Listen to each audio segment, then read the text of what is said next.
চলো বন্ধুরা, আজকে আরেকটা নতুন রেসিপি নিয়ে চলে আসলাম। বলো তো এটা কি? দেখি কে কে বলতে পারছো এটা কি। যাও আমি বলে দিচ্ছি, গাজরের হালুয়া। তো আজকে গাজরের হালুয়ার রেসিপি দেখাবো। এই দুধটা আমার আগে থেকে ফোটানো রয়েছে, এবার হচ্ছে গরমে বসাবো। আর তার মধ্যে দিয়ে দিলাম একটু কেশর,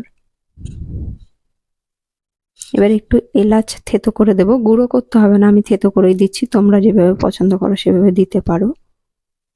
দিয়ে দিলাম, আমি গ্যাসটা ধরিয়ে নিয়েছি। এবার দিয়ে দেবো চপ করে রাখা গাজরগুলো। আমি গাজরগুলো কুচি কুচি করে কাটিনি বা পেস্ট কিছুই করিনি, চপ করে নিয়েছিলাম চপারে।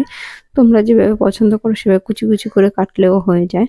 এবার এটা হচ্ছে গাজরটা দুধের মধ্যে সেদ্ধ হতে দেবো। এই দেখো অনেকটা সেদ্ধ হয়ে এসছে, আর একটু হতে হবে, কারণ দুধটা পুরো শুকনো পর্যন্ত তোমাকে সেদ্ধ করতে হবে, আর গাজরটাও ভালোভাবে সেদ্ধ হতে হবে, তাহলেই হালুয়ার টেস্টটা ভালো হবে।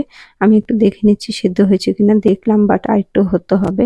তো তার জন্য আর একটু মিডিয়াম ফ্লেমে গ্যাসটাকে দিয়ে তারপর একটু ফুটিয়ে নিচ্ছি, ভালো করে দুধটাকে টেনে যাতে যায়, দুধটা যাতে শুকিয়ে যায়, তাহলে গাজর হালুয়া ভালো লাগে।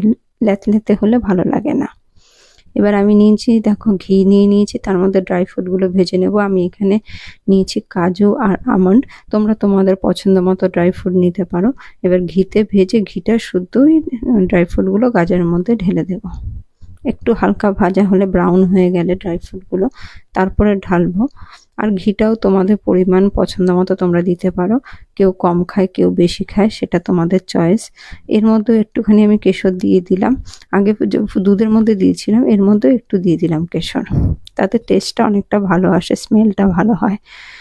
এবার ঢেলে দেবো ঘিটা, ড্রাই ফ্রুট আর ঘি সব একসঙ্গে ঢেলে দেবো হালুয়ার মধ্যে, তারপরে ভালোভাবে নেড়ে মিশিয়ে নেব। দেখো অনেকটাই এখন শুকনো শুকনো আছে, যদি প্রয়োজন মনে করো আর একটু শুকিয়ে আমি আর একটু শুকিয়ে নেবো, একটু টানিয়ে নেব, তাতে ঘিটাও ভালোভাবে গাজরের মধ্যে ঢুকে যাবে, আর হালুয়াটাও আর একটু টাইট হবে। এবার দিয়ে দেবো আমি চিনি। চিনিটাও তোমাদের স্বাদ মতো, তোমরা যে যেমন মিষ্টি খাও সেই অনুযায়ী দেবে। চিনিটা দিলে আবার কিন্তু একটু জল ছাড়বে, তাই ভালোভাবে একটু ফ্লেমটা বাড়িয়ে, গ্যাসের ফ্লেমটা বাড়িয়ে ভালোভাবে টানাতে হবে। আবার দেখো নিচে লেগে না যায়, তাই কন্টিনিউয়াস নাড়তে হবে।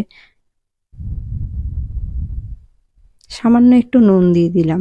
আমি আবার মিষ্টি যে কোনো আইটেম তৈরি করলে তাতে সামান্য একটু নুন দিই, এটা অপশনাল পুরোপুরি, তোমাদের পছন্দ মতো। তোমাদের পছন্দ না করলে তোমরা নাও দিতে পারো।